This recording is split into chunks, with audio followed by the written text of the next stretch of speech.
At one time or another, every one of us has had an uncomfortable conversation.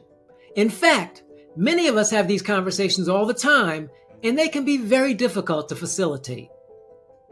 By definition, an uncomfortable conversation is an interaction that raises or is likely to raise the volume of emotional noise experienced by the participants. So, what is emotional noise? While noise is anything that interferes with the accurate transmission of a message between a sender and a receiver, emotional noise is unique in that it's our emotions that interfere with the transmission of our message. In other words, emotional noise interferes with our ability to communicate because of the strong, generally negative feelings we have in a particular situation or circumstance.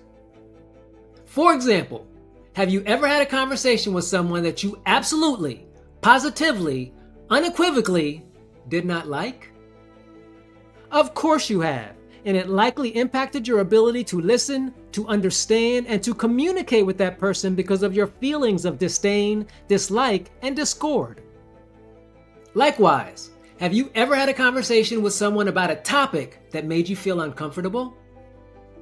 Once again, this is an example of emotional noise because in this case, your communication can be negatively impacted by the anxiety you feel regarding that topic.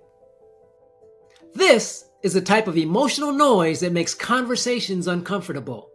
It happens anytime we go into a conversation expecting one or two things to happen.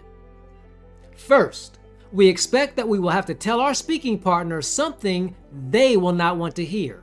Or second, we expect our speaking partner is going to tell us something that we do not want to hear. In either case, that's going to create significant emotional noise in the form of anxiety, apprehension, concern, or unease as that conversation approaches. Therefore, the key to successfully managing an uncomfortable conversation is reducing the volume of emotional noise felt by each participant during that conversation.